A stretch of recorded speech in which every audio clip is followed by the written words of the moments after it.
நற்செய்தி வாசகம். தூய மத்தேயு எழுதிய நற்செய்தியின் வாசகம் 10ஆம் அதிகாரம் 24 முதல் 33 வரை உள்ள இறை வார்த்தைகள்.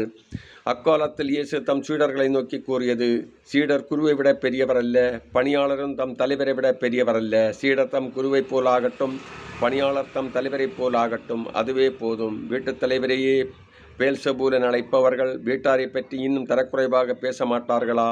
எனவே அவர்களை கஞ்ச வேண்டாம்.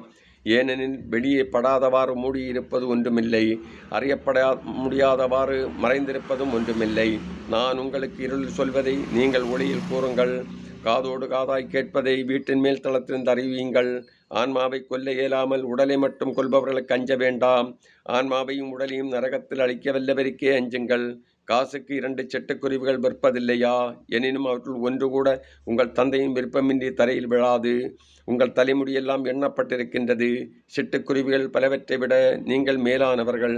எனவே அஞ்சாதிருங்கள். மக்கள் முன்னிலையில் என்னை ஏற்றுக்கொள்வரை விண்ணுலகில் இருக்கும் என் தந்தையின் முன்னிலையில் நானும் ஏற்றுக்கொள்வேன். மக்கள் முன்னில் என்னை மறுதளிப்பவர் எவரையும் விண்ணுலகில் இருக்கிற என் தந்தையின் முன்னிலையில் நானும் மறுதளிப்பேன் என்றார். இது கிறிஸ்து வழங்கும் நற்செய்தி. கிறிஸ்துவே உமக்கு புகழ்.